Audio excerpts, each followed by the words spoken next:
Morning, time check 9:40 ng umaga. Biyahe kami ngayon ni Obier ng Baguio City.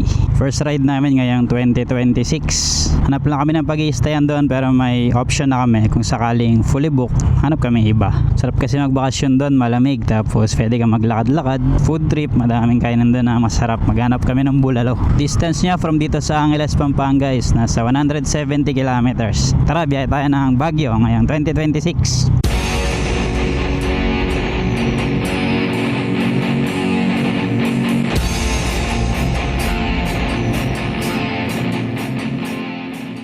Ang plano namin ni Obier ngayon, maglo-long way kami, sa Kamiling kami dadaan para maiwasan namin yung traffic sa Tarlac City. Mas malayo lang siya talaga. Pero okay lang kasi mas gusto namin yung dire-diretso lang yung biyahe na wala masyadong congestions na nadadaanan. Mas relax yung biyahe. Ito na kami sa may New Clark City, New Sacobio Bridge. Tapos nag-update ako ng offline maps. Yan, kinonect ko siya sa hotspot ng phone ko, itong device ko na UQ 6 satellite navigation. Para mamaya masiset up ko yung offline maps. Tapos ng hangin yun, di ko lang kung may bagyo, pero wala naman nakalagay sa weather forecast. Pero okay din kasi maginawa yung biyahe namin. Kahit maaraw, malamig yung simoy ng hangin.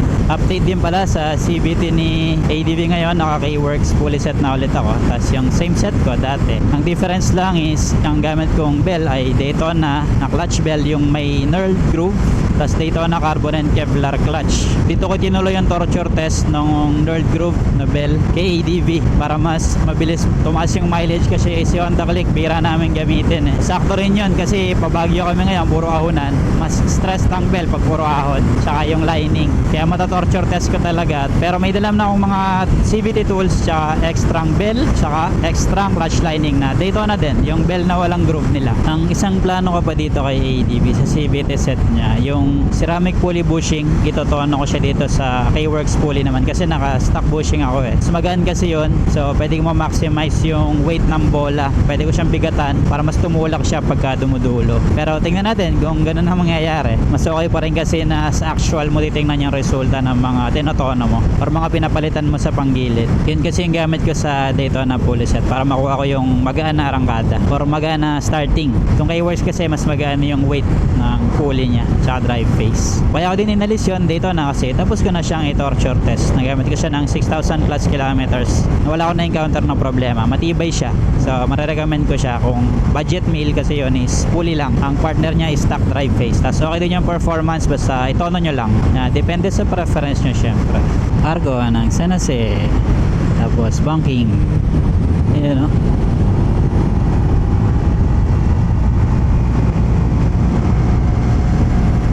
Sarap talaga dumaan dito. Favorite ko dito dumaan. Kahit long way. Sakto din pala tong ride namin ni Obier. Parang break-in siya ng long ride nung oil pump driven gear na nilagay ko kay ADV. Pinalitan ko yung stock, yung yellow. Pero wala namang damage yun. Matibay siya. Pero dahil nabili ko na nga yung black na mas matibay daw kaysa sa yellow, ginabit ko na. Yan, testing din natin ngayon ng malayuan na biyahe. At so far okay naman. Naramdaman nakakaiba. Solid talaga yung view dito. Ganda na. Labas na to ng Argo ng San Jose. Yung engine oil pala na gamit ko ngayon, yung Shell na 5W40 na fully synthetic. Shell long ride. 2,229 kilometers na tinatakbo. Bala ko paabutin ng 3,000 bago ko palitan. Kasi okay pa yung oil condition. Isang beses lang din ako nag-top up nung 2,000 kilometers. Medyo nagbawas na siya. Pero nung sinecheck ko every 500 kilometers, yung previous checks ko hindi nagbabawas. Pero yun, maximum na yung 3,000. Palitan ko na. So far, okay naman yung performance niya. Smooth sa makina. Tsaka hindi na lalatatakbo kahit matagal na yung biyahe. Lapit namin lumabas ng Kamiling.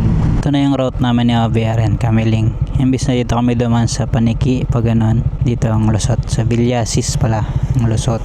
Thank you. Come again, palabas na to ng Kamiling. Hindi ko na ginamit yung offline maps kasi gamitin ko na lang yung data ng phone ko, sabi ni Obier. Sayang naman daw. Ito na, MacArthur Highway na ulit ito. Plus pa rin ang hangin, ang lamig. Parang yung hangin na may konting aircon. Sarap sa balat. 200 Islands. Ito yung papunta ng mga Tareme, yung tulay na yun. Pero diretso tayo. Tapos kakain daw kami ni Obier. May nakita raw siyang kainan doon. Kasi hindi pa kami nag-breakfast. Mag-brunch kami. 11:25 na. Yan yung papuntang Alaminos. Tayo ay pabayambang. Ito yung Papaniki. Dumaan na kami dito dati nung pauwi naman kami galing Baguio. Kaya kabisado ko na rin itong daan na to. Kasi nga ayaw namin dumaan ng Tarlac City, kaya naghanap kami ng daan na lulusot dun sa Kamiling, kaya nadaanan namin ito noon. Kahit dito sa palengke ng Bayambang wala masyadong traffic eh. Niliko na kami dito sa kanan. Sarado yung nakita ni OBR doon na kainan. Hanap na lang kaming iba. Ito na yung likuan dito. Yan o, tulay. Wala ring traffic ngayon dito, no? Abort mission. Nami daw tao, sabi ni OBR. Hanap ulit kami dito ng ibang kakainan. Tapos namin kumain, sa sobrang gutom ko nakalimutan ko na mag-video dun sa loob. 67 kilometers na lang kami. Mga less than 2 hours na biyahe. Pagas pala muna kami kasi 3 bar na lang si ADV. Place 100. Full tank si ADV. Ito nyo. Continue last session. Start. Yun. Okay na ulit. Dito na kami sa may mga Avengers. Yan na yung tulay na papuntang La Union. Dito kami dadaan sa may Pacanon, yung bypass. Yun, yung paloob na yan. Tapos pag ganun, Cannon Road na labas na. Kahit lang ako ng battery nito kasi lobat na. Cannon Road open to light vehicles only. Load limit is 5 tons. Ito pala si The Flash tsaka si Ninja Turtle. Ayan, yung tulay, papuntang La Union. Arko ng La Union na pala yun. Ito na yung dugsungan. Ito kasi yung entry na to dun sa isa. Yung makalagpas ng tulay, may entry din dun ng pasok dito sa Cannon Road. Ito ay Cannon Road na Yan, yun dyan. Pabalik na yan. Mas maganda rito dumaan kasi walang sasakyan. Testing na natin sa ahonan yung carbon and Kevlar clutch tsaka yung bell na Daytona na naka Nerd Groove. Pero tested ko naman na to, hindi naman mabilis maubos kasi 300 kilometers ko nagamit kay Click. Itinuloy ko lang kay ADV para mas mabilis. Naka 300 kilometers na yung clutch. Tsaka maririnig ko naman niya kung halimbawa ubos na kasi magbakal sa bakal na. Sliding na yun. Hindi nakakapit. Kaya parang walang power na yung motor. Ang lamig! May dala pala akong jacket dito. Kami ako nasuotin pag hindi ko na kaya yung lamig. Buka na pa lang dito. Ang lamig na agad. Waterfalls. Na-miss namin dito. Ngayon ulit kami nakabalik. Medyo matagal na yung last time na balik namin last year. Sarap sa Cannon Road. Dito kasi masikip yung kalsada pero wala naman masyadong kasabay. Sa Marcos Highway naman maluwag pero marami kang kasabay na bus, mga truck. Dito pa rin mas prefer namin basta't hindi tagulan. Kasi pag tagulan, madami ditong landslide prone areas. Mas delikado. Lapit na yatang maayos to. Binago na nila May sipol yung bell natin. ADV Turbo. Doon pa yung sobrang tatarik doon natin matetest talaga. Pero kanina natest na namin doon sa may New Clark City. Yung sobrang haba na ahon doon. Okay naman siya. Hindi naman siya nag-slip. Kasi nga matagal to maubos. Dito basta-basta maubos. Kung maubos man may pamalit naman akong dala. Tsaka pambaklas ng CVT. Ang libang king sa Cannon. Sarap ng ambience, yung hangin, ang lamig, sarap sa pakiramdam talaga dito. Pero marami naman ding malalapit na mas malapit sa Baguio kumbaga, sa Maliko. Gusto nyo lang ng malamig na lugar. Ang masarap kasi sa Baguio kapag naglalakad-lakad ka sa city. Ang lamig sa maglakad doon. Kainan, Bulalo. Favorite ko Bulalo. Sa VR ayaw ng Bulalo. Nalala ko may vlog ako noon na nag-riding kami ng Baguio noon. Tapos nagbulalo lang ako. Sa may Botanical Garden. Gala na rin doon. Tapos uwi na rin kami. Ang maghapon na gala. Tapos alas 6 yata nakauwi na kami gabi. Enjoy lang. Meron nakakapagod din. Kasi service road kami duman. Kaya mas matagal talaga yung biyahe. Pero enjoy naman. Masarap naman talaga dito ang gumala. Tsaka mag-ride syempre.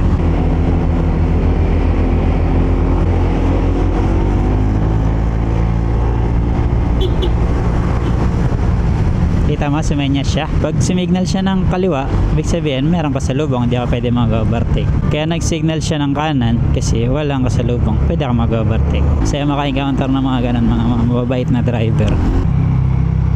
Elbow!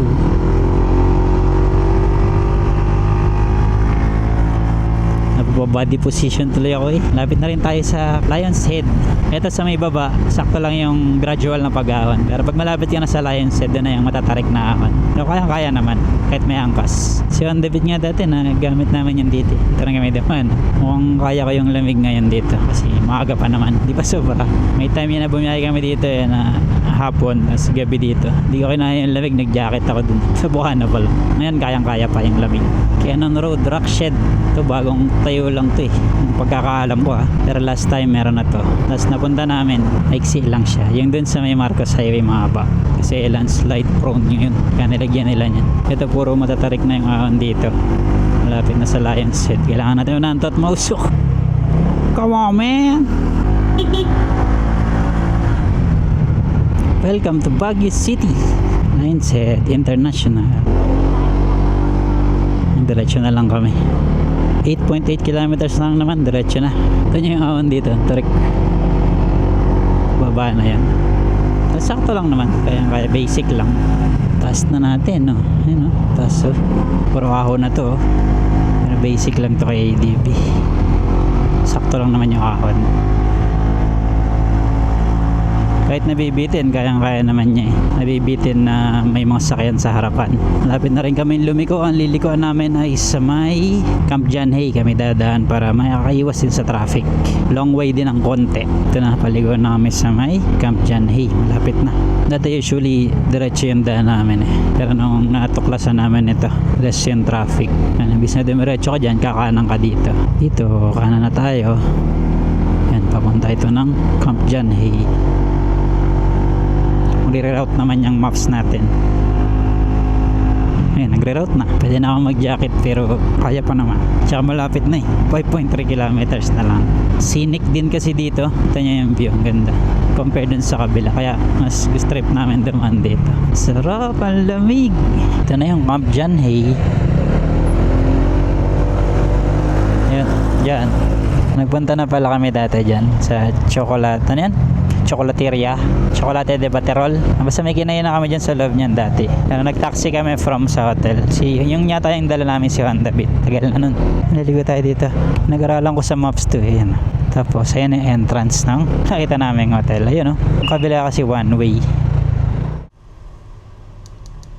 Iba tong hotel na pinagbuka namin ni OBR kasi yung kanina wala nang available na couple room. Kaya naganap kami ng iba. Ito yung nakita namin. Marian Palace. 3.5 itong room namin. Babi. Hello. Yan, isang kama na malaki. Aircon na hindi naman namin bubuksan yan kasi ang lamig na dito. Lagayan ng mga gamit. May salamin dito. Ayan, malaki. Tapos yung CR na may shower heater. Toiletries meron din. Tuwalya. Tsaka sabon. Ito lang kami sa may baba. Ayan yung kalsada. Mamaya pakita ko sa inyo yung labas. Ito pala pinark sa ADV. Ito yung hotel. Marian Hotels Palace. Hanap kami ng kainan ni OBR. Tapos lakad-lakad din kami. Ito yung rotonda dito. Tapos Session Road dito. Yung hotel namin doon sa baba. Baba dun. Tapos ito yung Panagbenga Park.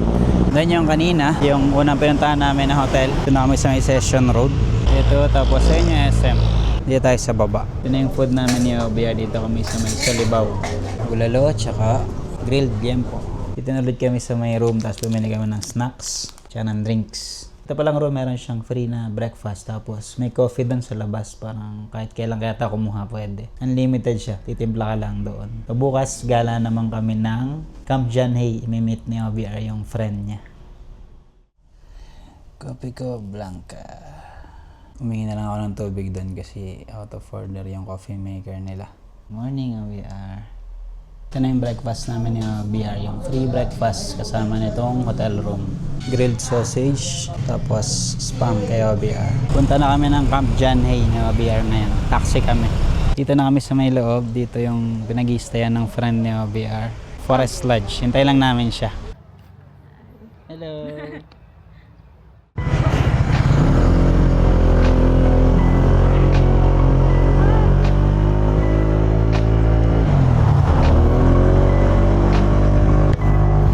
Uwi na kami ni OBR. Sulit naman yung gala namin dito.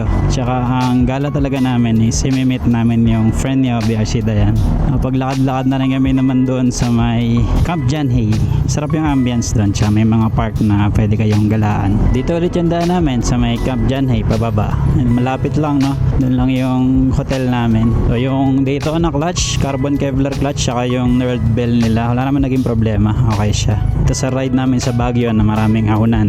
Tsaka yung oil pump driven gear, wala naman din naging problema. Tahimik pa rin yung makina. Then yung engine oil, yan, konting painit lang dahil malamig nga dito sa Baguio. Nakatulong yung viscosity niya na winter value which is 5W. Hindi mabigat yung andar kahit hindi pa sobrang init ng makina. Maganda siya. Pero mga 2 minutes ko lang pina-idle tapos bumiyahe na agad kami. So diretso na kami ng Pampanga nito. Nasa 170 kilometers ulit pa uwi. Sabay ka na, Bobby.